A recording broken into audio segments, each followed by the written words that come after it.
On the fateful date of March 13th, 1996, a tragic event known as the Dublane Massacre unfolded at Dunblane Primary School, located in the small town of Dublane, near Stirling in Scotland.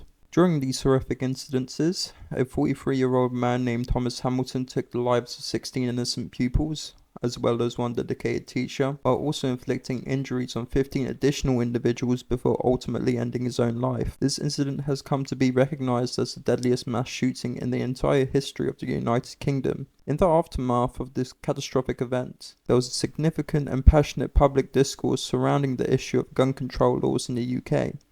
Many individuals and advocacy groups launched public petitions advocating for a complete ban on the private ownership of handguns. This outcry for change prompted the government to conduct an official inquiry into the circumstances and motivations behind the tragedy, which ultimately culminated in the publication of the 1996 Cullen Report, a comprehensive examination of the factors involved in the shooting. The tragic events in Dublin also gave rise to a public campaign known as the Snowdrop Petition. This grassroots movement was a crucial role in driving legislative change, specifically resulting in the introduction of two new Firearms Acts. These new laws effectively prohibited the private ownership of the majority of handguns across Great Britain, implementing strict regulations with few exceptions allowed. In conjunction with this, the UK government established a temporary gun buyback programme, which aimed to provide financial compensation to legal handgun owners whose firearms were now rendered illegal under the new regulations.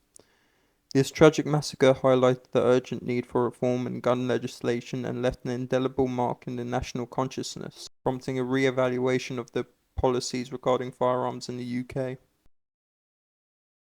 Thomas Watt Hamilton was born on May 10, 1952, in the city of Glasgow, Scotland. Throughout his life he took on the role of leading numerous youth clubs, yet his activities were marred by multiple allegations and complaints filed with local law enforcement regarding his inappropriate conduct towards young boys. Amongst the troubling claims against him were accusations that he'd taken photographs of boys in states of undress, all without securing the necessary parental consent.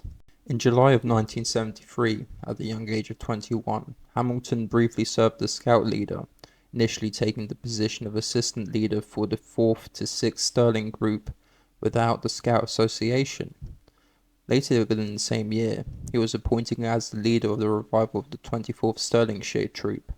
However, his time in the role was not only without controversy. Numerous complaints surfaced concerning Hamilton's leadership style and behaviours, with some parents expressing concerns that scouts were compelled to sleep in close quarters with him inside his van during various hill walking trips. A few months later, on May 13, 1974, Hamilton's scout warrant was revoked.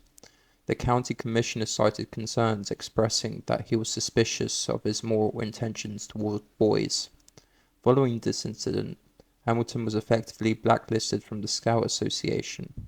He faced further rejection when he attempted to become scout leader again in Clackemannshire, which was also thwarted due to a lingering negative perception surrounding him. In the letters he wrote, Hamilton claimed that the local rumours regarding his conduct with young boys had adversely affected his business, leading to his downfall in 1993. He also expressed grievances in his later years, lamenting that his efforts to establish a boys' club were met with harassment from local law enforcement and the Scout movement itself. In his attempts to seek support and express his frustrations, he reached out to notable figures, including Queen Elizabeth II and his local Member of Parliament, Michael Foyce, from the Conservative Party. Additionally, in the 1980s, another politician, George Robertson, a Labour MP residing in Dublin, had voiced his concerns in Foyce regarding Hamilton's Boys' Club, particularly since his own son had been a member of that club. In the aftermath of the tragic massacre, Robertson disclosed that he had previously engaged in discussions and disagreements with Hamilton, even in the confines of his own home. Following the horrific events of March 13, 1996, Hamilton's life came to a painful conclusion, and on March 19th, just 6 days after the massacre, his body was cremated. A police representative made it clear that this service was held in a location far away from Dublin, presumably to avoid drawing any unwanted attention to the community still grappling with the aftermath of the tragedy. On the morning of March 13, 1996, at approximately 8:15 a.m., Thomas Hamilton, a 43-year-old man, was observed scraping ice off the windshield of his van, which was parked outside his residence on Kent Road in Stirling. After a brief period, he departed from his home and drove roughly 5 miles, approximately 8 kilometres northward to the town of Dublane. Hamilton reached the grounds of Dunblane Primary School at around 9:30 a.m., where he parked his van near a telephone pole located in the school's parking lot. In a deliberate act, he proceeded to sever the telephone lines attached to the base of the telegraph pole, which served various neighbouring houses, before making his way across the car park towards school buildings. Once there, Hamilton directed his steps towards a door situated on the northwest side of the school, close to the restroom facilities and the gymnasium. Upon entering the school, he navigated his way to the gymnasium while armed with a total of 4 handguns he had possessed legally, specifically 2 9mm Browning HB pistols and 2 Smith & Wesson's M19 .357 Magnum revolvers. Additionally, he was in possession of an alarming quantity of 743 ammunition cartridges. Inside the gym, a class of 28 primary students were preparing for a physical education lesson, accompanied by 3 adult staff members. Prior to his entrance to the gymnasium, it is believed that Hamilton discharged 2 shots. One was aimed at the assembly hall stage, while the other was directed towards the girls' rest room. Once inside the gym, Hamilton commenced his onslaught, firing rapidly and indiscriminately. He first shot PE teacher Arlene Harold, who suffered injuries to her arms and chest while trying to shield herself from him, and continued to unleash gunfire in the gym. Harrod staggered into an adjoining open-plan store cupboard, seeking refuge along with several injured children. Tragically, Gwen Mayor, the teacher overseeing the primary first class, was shot and killed instantaneously. The third adult present, Mary Blake, a supervisory assistant, was also targeted. She sustained shots to her head and both legs but managed to escape into a store cupboard alongside several children in front of her. In the short span from his entrance into the gym to just a few steps beyond, Hamilton had already fired a staggering 29 shots with one of his pistols, leaving 1 child dead and injuring numerous others. 4 wounded children found a temporary sanctuary in the store cupboard along the injured Harrod and Blake. Hamilton then made his way up in the east side of the gym, discharging an additional 6 shots as he walked, following by another 8 shots aimed towards the opposite end of the gym. He further advanced to the center of the gym, where he fired 16 shots point blank at the group of children who had already been rendered incapacitated from his previous shots. A primary 7 student, who happened to be walking near the exterior of the gym at that moment, heard a series of loud bangs, followed by revulsions of screaming. Curiosity compelled him to look inside, yet he was met with danger as Hamilton fired in his direction, resulting in injury from shattered glass before the student fled to safety. From his position, Hamilton proceeded to fire 24 additional shots in various directions. One of these shots was directed at a window beside the fire exit located in the southeast corner of the gym, possibly aimed at an adult who was crossing at the playground. He then fired 4 more shots towards the same direction after opening the fire exit door to gain clearer access.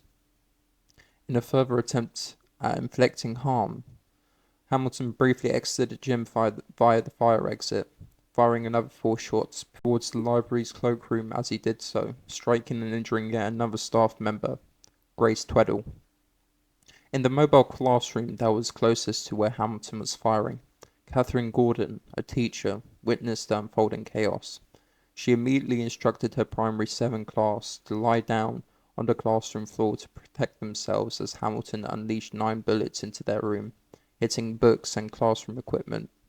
Notably, 1 bullet passed through a chair that had been occupied by a child mere seconds before. Having emptied his pistol, Hamilton re-entered the gym, discarded the firearm he had been using, and drew one of the 2 revolvers he still had.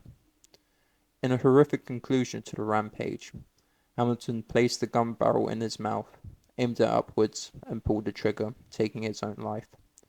Over the course of just 3 to 4 minutes, a shocking total of 32 individuals had suffered gunshot wounds inflicted by Hamilton, with 16 of those tragically wounded inside the gymnasium, including Gwen Mayor, and 15 other young students. One additional child succumbed to their injuries while being transported to the hospital. First call alerting the police was made at 9:41 a.m. by the school's headmaster, Ronald Taylor. He had been alerted to the possibility of a gunman on the premises by assistant headmistress Agnes Orson, who also reported hearing screams emanating from the gymnasium and had observed what appeared to be cartridges littered on the floor. Taylor, having heard loud noises that he initially assumed were caused by builders working nearby, quickly headed towards the gym. Tragically, by the time he arrived, the shooting had already concluded. Horrified by what he saw, he quickly rushed back to his office and instructed Deputy Headmistress Fiona Edington to call for ambulances, a request that was finalized at 9:43 a.m. Emergency medical responders quickly mobilized, with the first ambulance arriving on the scene at 9:57 a.m., responding to the distress call made just a few minutes earlier. A medical team from the Dublane Health Centre arrived at 10:04 a.m. consisting of doctors and a nurse who began initial resuscitation efforts for the injured. Additional medical teams from the health centres in Dublane and Callendar soon followed. The accident and emergency departments at Stirling Royal Infirmary had already been alerted to a major incident involving multiple casualties at 9:48 a.m., with the first of the several medical teams from the hospital arriving on site at 10:15 a.m. Another team from Falkirk and District Royal Infirmary made its way to the scene by 10:35 a.m. By approximately 11:10 a.m., all individuals injured in the tragic event has been transported to Stirling Royal Infirmary for urgent medical care.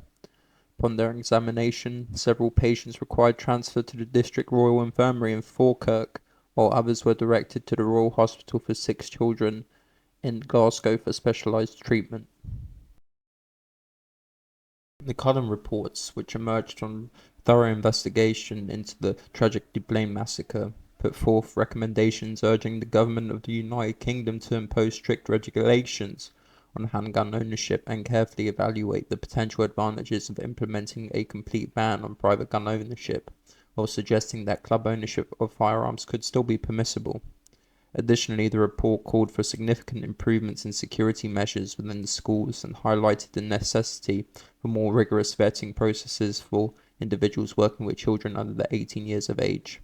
The Home Affairs Select Committee echoed the sentiment that there should be limitations on gun ownership. However, they expressed that a total ban of handguns was not deemed suitable. In the wake of this heart-wrenching massacre, an activist organization known as the Gun Control Network was established, consisting of 6 dedicated members. This group received backing from some of the parents who suffered the losses of their children in both Dublane and Hungerford shootings.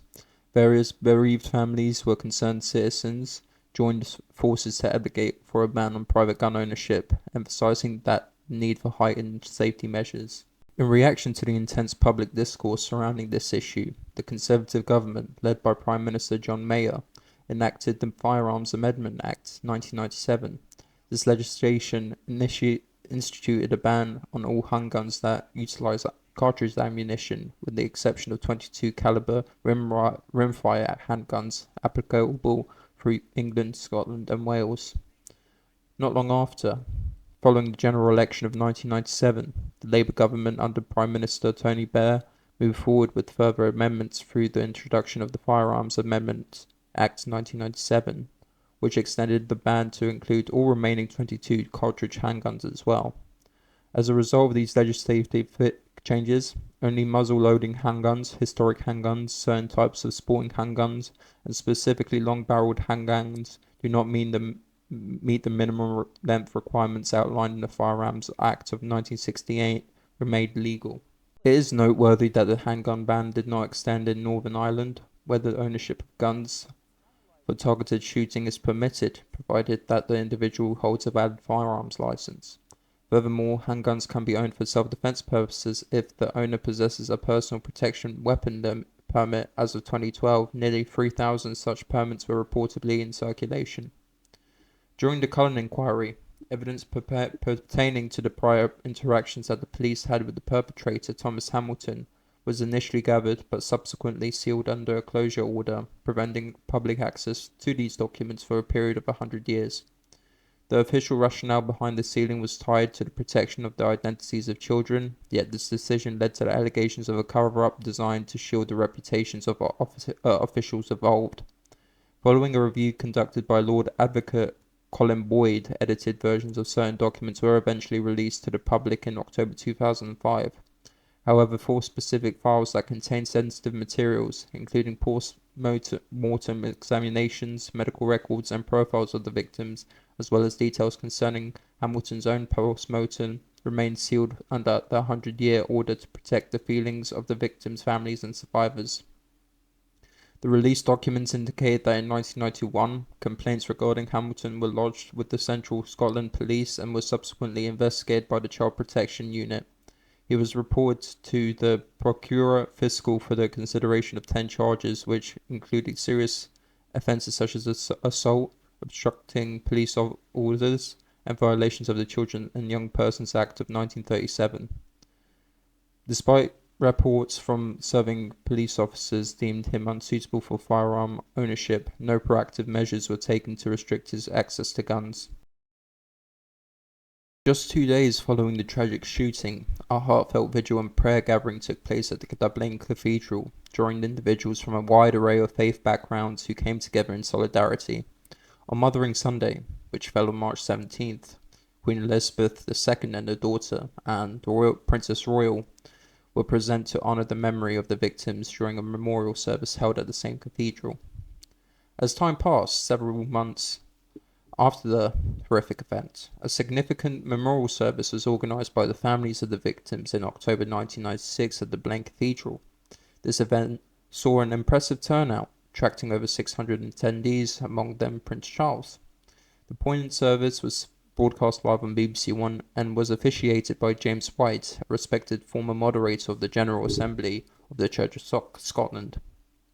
In a touching gesture, television presenter Lorraine Kelly, who had formed friendships with some of the bereaved families while covering the tragic events of GMTV, was invited to speak to the ceremony. In a tribute that blossomed in the spring of 1997, 2 specifically developed varieties of roses were unveiled and planted at the centerpiece of a roundabout in Dublane.